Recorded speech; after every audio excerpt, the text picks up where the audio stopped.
কিন্তু সেদিন আমার ওদের মৃত্যুবার্ষিকী থাকতে আমি যাইনি। আমার মানে শুধু কষ্ট লাগছে যে ছেলে মেয়েটা কিভাবে পারে মারে ভুলা থাকতে, কিভাবে পারস তোরা মানুষের কথা শুনতে। তোর নিজের মনে একটা বুঝ আহে না যে আমার বাবা চলে গেছে, এটা তো আমার নিজের মা, আমি তার গর্বে হয়েছি, তাহলে তার সাথে কিভাবে এই কাজটা করি, আমি মায়ের সাথে কেমনে থাকি।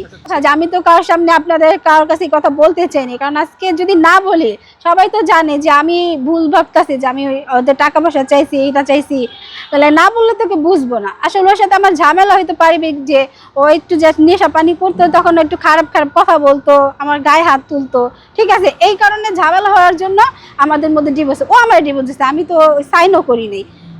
ডিভোর্স দেওয়ার পরে 6 মাস না যেতে 1 মাস পরে আমার আবার নিয়ে গেছে।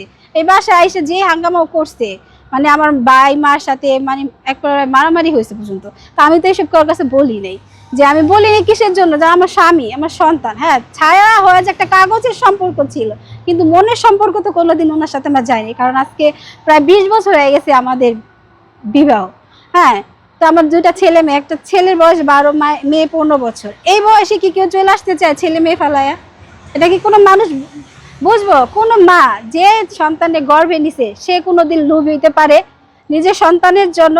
আরো তো চাইলে মার যা আছে তার সন্তানে দিয়ে দিতে চায়, কিন্তু ওরা আমার সবার সামনে এরকম খারাপ পরিণত করছে যে আমি লোভী। আমি কিসের লোভ করতে যাবো? আমি কোনো লোভী না, আমি শুধু আমার সন্তান 2টা থাকতে চাই। আমি সবার কাছে অনুরোধ করি যে আমার ছেলে মেয়ে 2টা আমার কাছে ফিরে আসে, আমি ওদেরকে নিয়ে, আমার স্বামী যা রেখে গেছে আমি কিছু চাই না, আমার নামে কিচ্ছু করতে হইব না, যা আছে ওদের নামেই থাকবো, আমি ওদেরকে নিয়ে সুন্দরভাবে একটু বাঁচতে চাই। আর কিভাবে? কারণ বললাম না আজকে আমাদের 20 বছরের সম্পর্ক, আমাদের দুজনের কিন্তু লাভ ম্যারেজ হয়েছে, ঠিক আছে।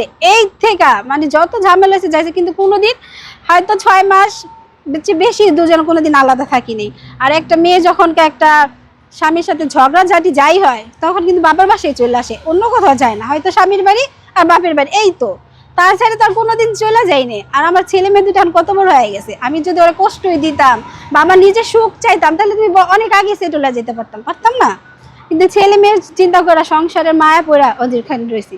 আর ওই যে বললেন যে আপনি যা কান্নাকাটি করছে, কান্নাকাটি তো এখনো ওনার জন্য আমি করি, এখনো তো কষ্ট লাগে, কারণ স্বামী খারাপ হোক আর যাই ভালো হোক, তার সাথে তো সংসার করছে, সেই মায়াটা এখনো কাজ করতেছে।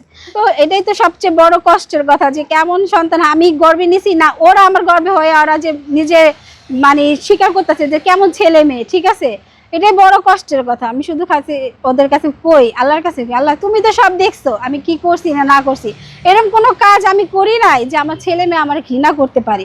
এখন আমি গ্যারান্টি দেওয়ার সামনে হোক পিছিয়ে হোক, আমি সবার সামনে, বিশ্বের সবার সামনে বলতে পারি এমন কোনো কাজ করি না যে আমার ছেলে মেয়ে আমার খারাপ কমেন্ট করতে পারে, ঠিক আছে।